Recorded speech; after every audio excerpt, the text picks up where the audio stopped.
Hello, very good morning, students. So, our fourth topic, unit number 4, जो हमारा fourth unit है,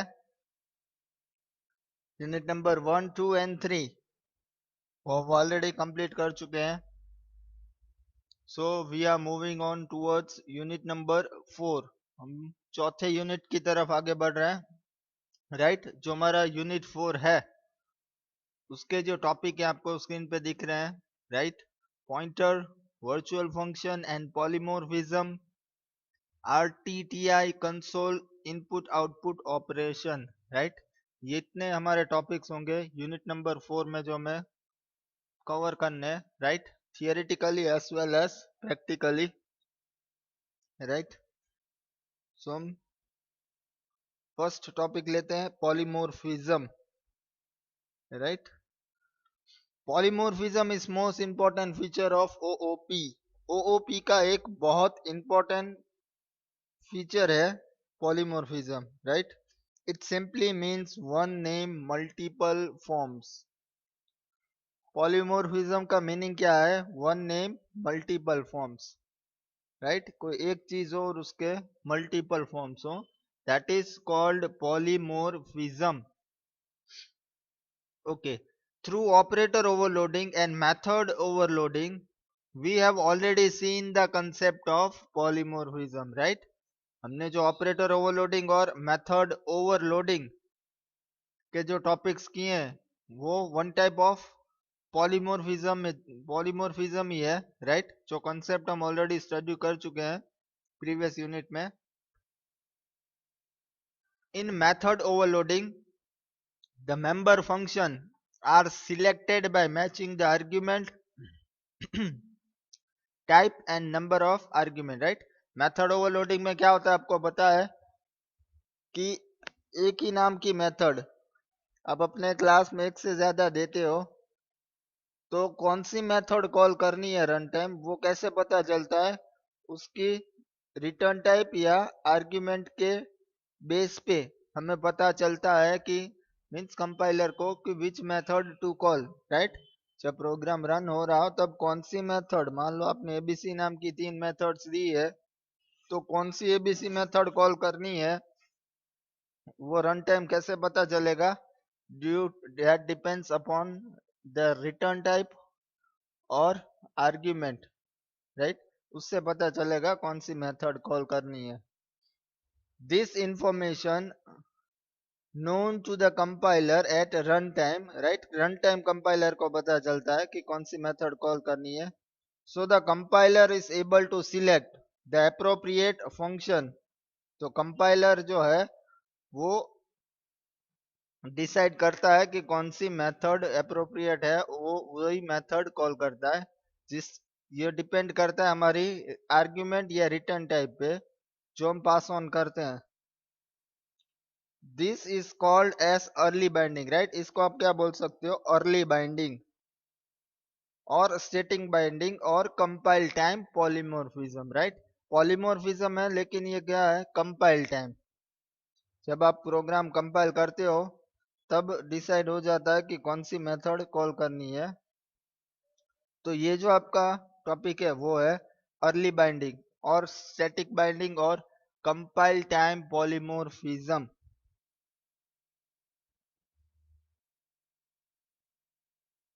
Whenever we have the same name function in base class as well as in derived class, then which function will be called?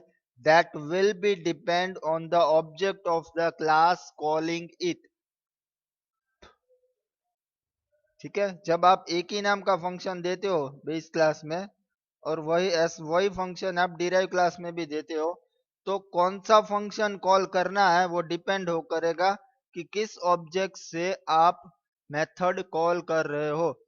एक ही नाम की method है वो आपके base class में भी है और डिराइव क्लास में भी है, तो डिपेंड करेगा कि किस ऑब्जेक्ट से आप मेथड कॉल कर रहे हो, उस हिसाब से आपकी मेथड कॉल होने वाली है, right. Here the compiler does not know which function will be called, right? Compiler को पता नहीं है कौन सा function call होने वाला है. This concept known as late binding or dynamic binding or runtime polymorphism, right? इस concept को आप बोल सकते हो late binding, जहाँ पे कंपाइल टाइम पता नहीं होता है कौन सी मेथड कॉल होने वाली है. जब आप रन कर रहे हो तब डिसाइड होता है which method is going to be called. तो that is called your late binding और डायनामिक और run time polymorphism. This concept known as, right, late, dynamic और रन टाइम पॉलीमोर्फिज्म. और नेक्स्ट जो आपके टॉपिक्स होंगे उसमें pointer, pointer to array, array to pointer, pointer to structure, array to structure. Okay, next topic हम लेते हैं this pointer, right. Polymorphism के बाद जो नेक्स्ट टॉपिक है वो है आपका this pointer. C++ uses unique keyword called this, right. this क्या है? वन टाइप ऑफ कीवर्ड है जो C++ यूज करता है to represent an object that invokes a member function. this pointer क्या आपको रिप्रेजेंट करता है? ऑब्जेक्ट को रिप्रेजेंट करता है जो आपके मेंबर फंक्शन को कॉल करता है, राइट. ऑब्जेक्ट का काम क्या होता है? To call your member function. तो दिस है वो वन टाइप ऑफ पॉइंटर है जो आपके कॉलिंग ऑब्जेक्ट को पॉइंट आउट करेगा. This is the pointer, right. ये जो कीवर्ड है दिस, वो एक पॉइंटर है that will point to the object. किसको पॉइंट करेगा? ऑब्जेक्ट को. For which the function has been called as this pointer, right. This pointers का आप यूज करके जिस फंक्शन को कॉल कर रहे हो तो वो आपके करंट ऑब्जेक्ट को पॉइंट आउट करता है, राइट. ये चीज हम प्रैक्टिकली जब करेंगे प्रोग्राम में तब आपको ज्यादा पिक्चर क्लियर होगा कि दिस पॉइंटर वर्क कर कैसे रहा है. इन शॉर्ट आपको याद रखना है कि दिस पॉइंटर जो है आपके कॉलिंग ऑब्जेक्ट को पॉइंट आउट करता है. For example when we write a max function, which means that when we are calling the max function through the object a, right. हमने max function डिक्लेयर किया है, अब हम max function कॉल करेंगे through object a. Here C++ mechanism will pass this pointer to the function and this pointer will point to the object a, right. हम this pointer से max function call करेंगे तो this किसको point out करेगा? आपके object a को. Suppose we have a situation in which we are calling one function with one object as argument, then the object through which we are calling function, then this pointer will be set to point the calling object, right. आप अगर आप अपने function को object से call करते हो उस वक्त this पॉइंटर जो है जो आपका करंट कॉलिंग ऑब्जेक्ट होगा उसको पॉइंट आउट करता है. तो ये है आपका दिस पॉइंटर जो आपके कॉलिंग ऑब्जेक्ट को पॉइंट करता है. हम प्रोग्राम उसका करेंगे तब देखेंगे उसका proper meaning.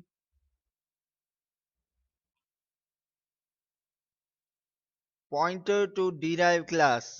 In C++, we have most important concept is of inheritance, right. हम inheritance यूनिट नंबर 3 में कवर कर चुके हैं. On the other hand, pointers are also most useful. Inheritance तो आपका important concept था ही, पर उसके साथ pointers भी है, वो most useful है in C++. When we have a base class as well as a derived class, we can declare a pointer to the derived class through that pointer, right. हम अगर हमारे पास बेस क्लास और derive class है तो हम declare कर सकते हैं पॉइंटर डिराइव क्लास के लिए. We are able to call a member of base class, ठीक है. उसके पॉइंटर से आप बेस क्लास के मेंबर्स भी कॉल कर सकते हो. तो ये एक इम्पोर्टेंट चीज है पॉइंटर की, right. In through inheritance, inheritance हमने किया था लेकिन with pointer we have not covered it.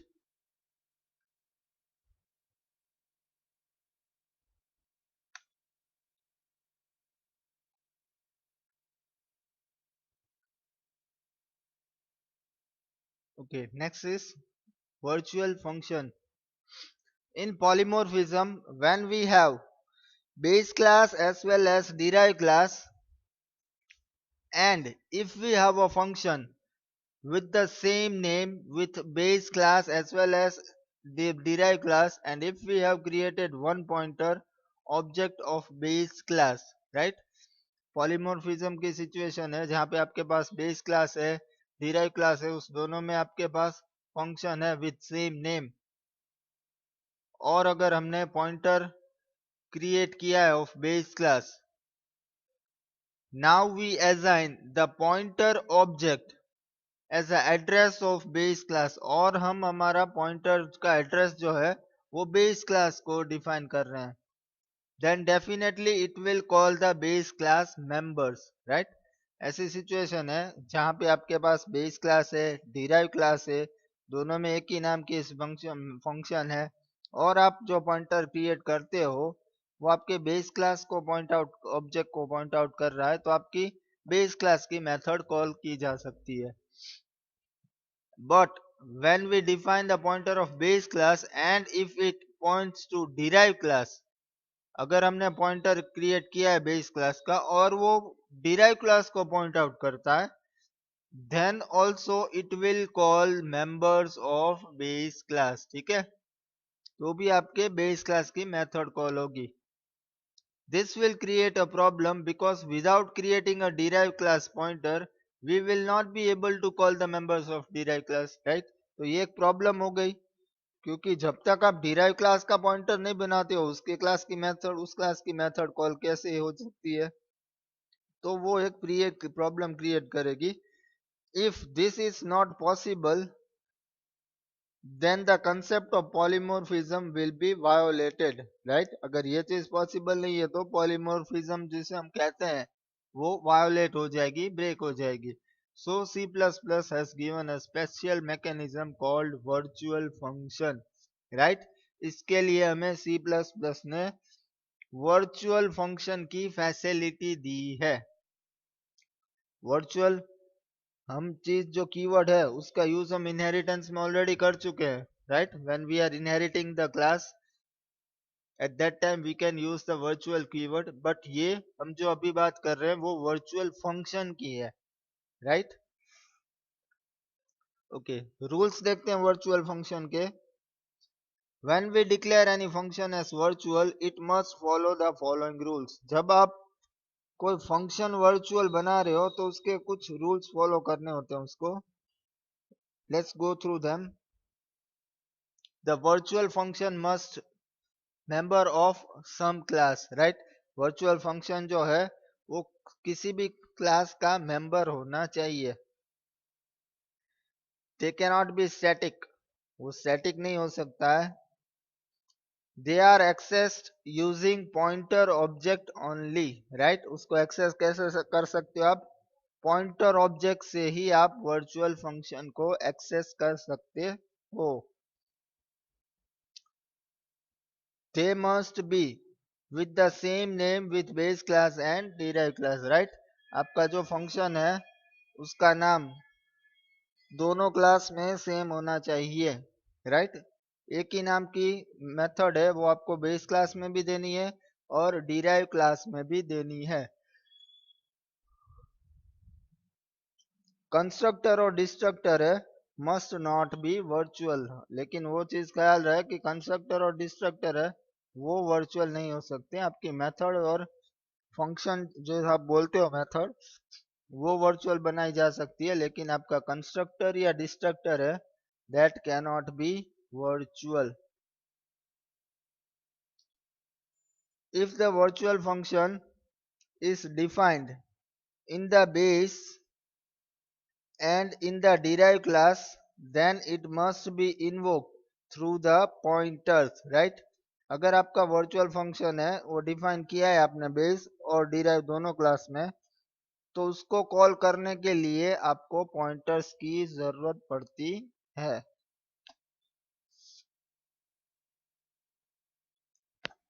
तो ये थे कुछ rules of virtual function. Pure virtual function, in normal practice we have the virtual function in the same function will be in the derived class, right? आपके पास normal आप situation सोचो तो आपके पास virtual function जो है वो बेस क्लास में भी सेम नेम होगा और डिराइव क्लास में भी सेम होगा. Now when we have more than one derive class, अब अगर आप सोचो कि आपके पास एक से ज्यादा डिराइव क्लास है और उनमें भी सेम मेथड दी है हमने, तो जो आपका बेस क्लास का फंक्शन होगा वो कहलाएगा प्योर वर्चुअल फंक्शन, राइट? हम प्रैक्टिकली प्रोग्राम करेंगे तो आपको ये जो टॉपिक्स हैं वो थोड़े क्लियर हो. This pointer polymorphism, this pointer to derived class and your virtual function. Okay, let's see the practical.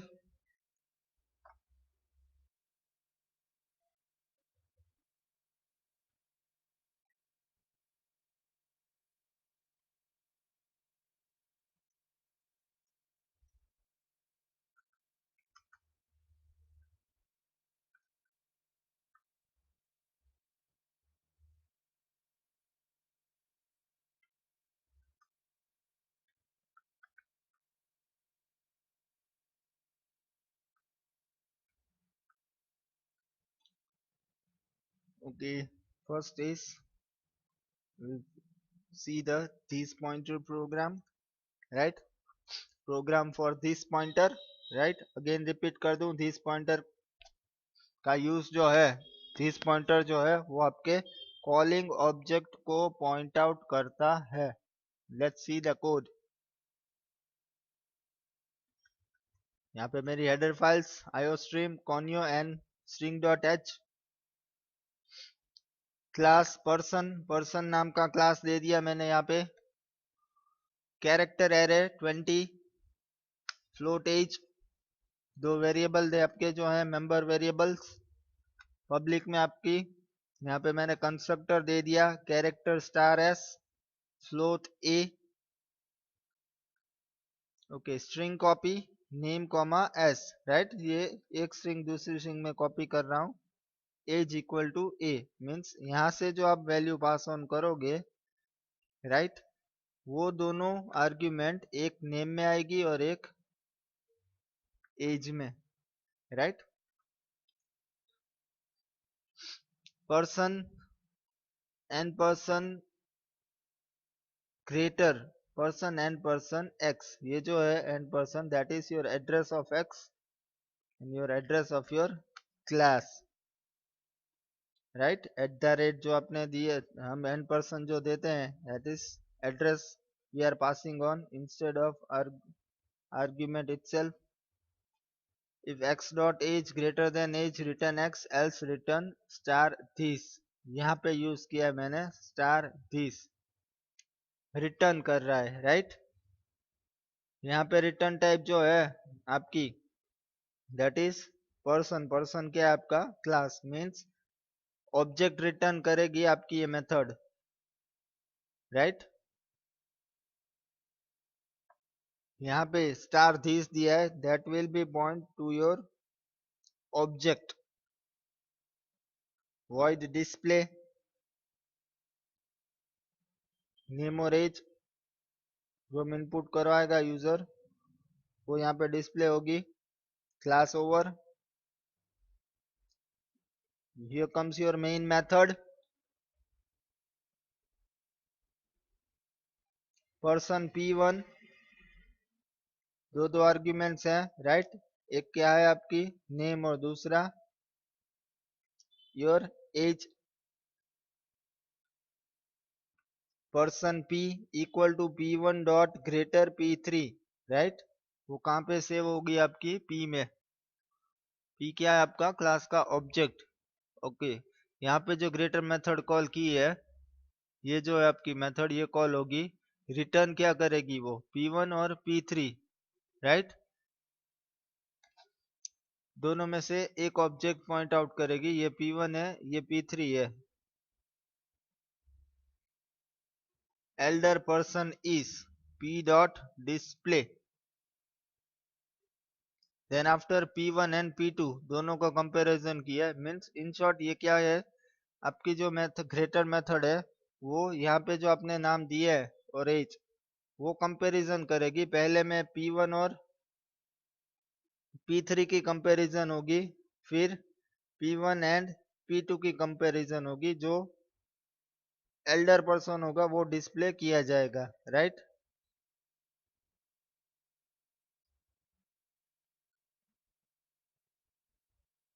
Let's compile the program. Okay, successfully compiled, so we can run and see the output.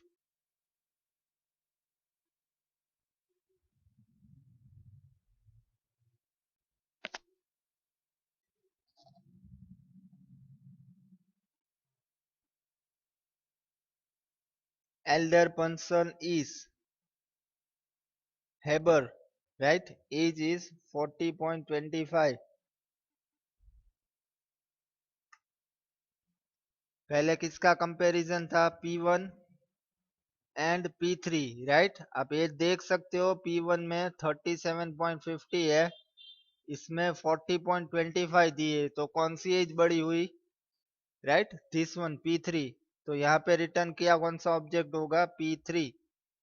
तो जब मैं यहाँ से P dot display दूंगा तो P कौन किसको point out करेगा? P3 ऑब्जेक्ट को। सेम वे यहाँ पे P1 एंड P2 आप कंपेयर करके देख सकते हो स्क्रीन पे। 37.50 है, 29 है, तो उसमें आंसर हमारे पास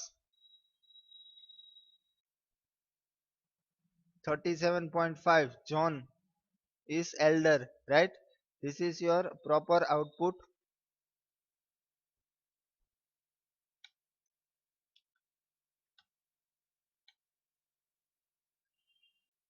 So this was the use of your this pointer, right? यहाँ पे जो मैंने this रिटर्न करवाया है, this किसको पॉइंट आउट करता है? आपके करंट ऑब्जेक्ट को।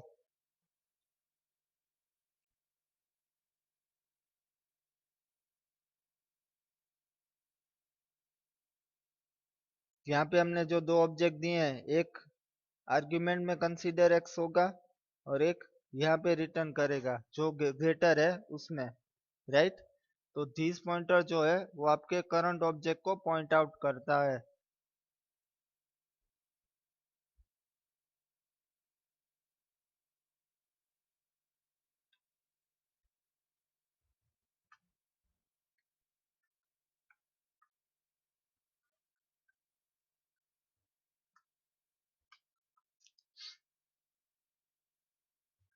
ओके, दिस पॉइंटर के बाद जो हमने नेक्स्ट देखा था object pointer, right. This pointer thereafter pointer to derive class।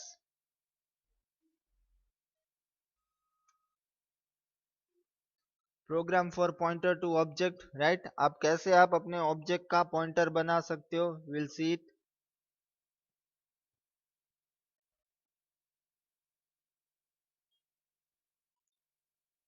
Include iostream.h, include conio.h, class item. यहाँ पे मैंने क्लास बना लिया आइटम नाम का।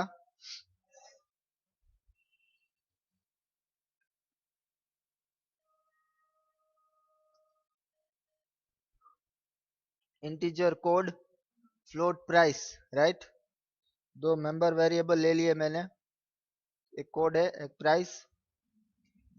पब्लिक सेशन में मैं यहाँ पे दे रहा हूँ void get data। जो हमारा मेंबर फंक्शन है उसमें दो आर्ग्यूमेंट पास की है।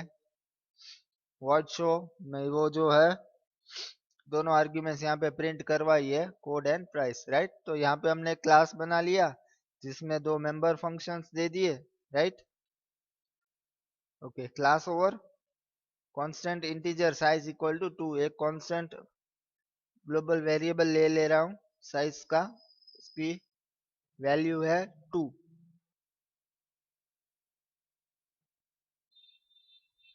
Okay, then after your main function, okay, item. Item क्या है? आपका क्लास का नाम। यहाँ पे हमने जो क्लास बनाया है, राइट। यहाँ पे मैं दे रहा हूँ star p, that is your pointer, right? This is not your regular object but pointer object है, equal to new item size, right? यहाँ पे एरे डिक्लेयर कर रहा हूँ पॉइंटर। अब जो आइटम है स्टार डी, दूसरा पॉइंटर ऑब्जेक्ट दिया इक्वल टू पी, राइट? वो उसको कौन पॉइंट आउट करेगा? ये पी जो हमारा ऑब्जेक्ट है वो डी को पॉइंट आउट करेगा। इंटीजर x कॉमा आई, फ्लोट y, यहाँ पे लूप ले ली मैंने 0 to less than size.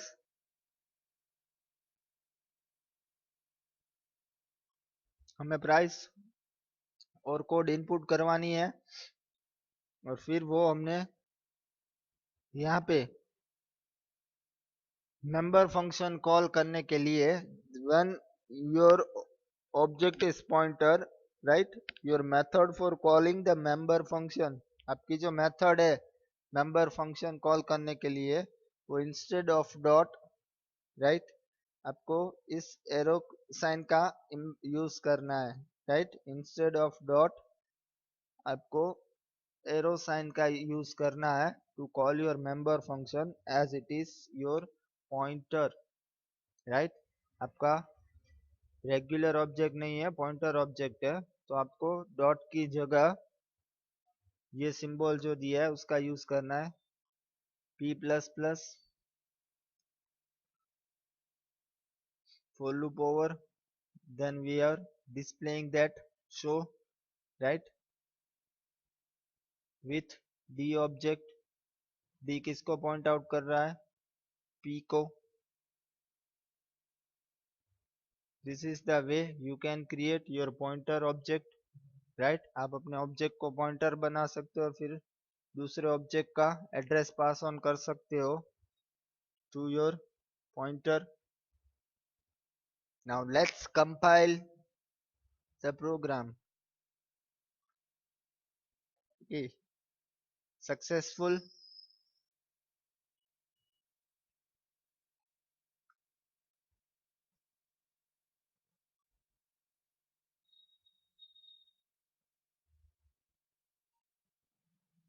Input code 101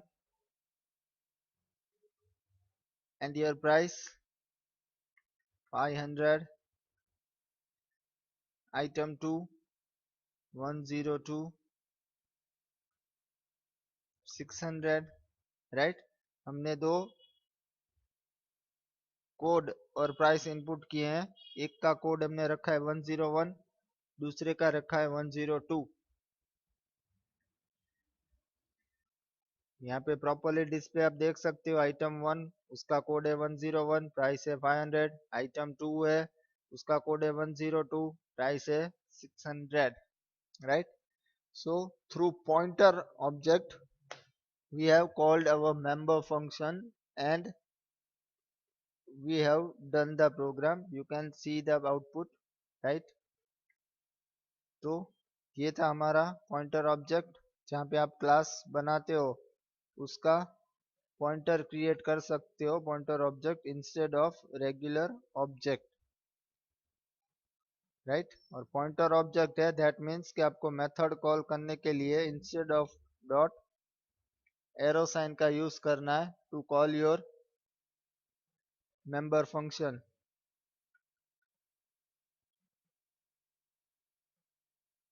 so next topic हम आगे के वीडियो में कैरी ऑन करेंगे। Till then, thank you, have a nice day.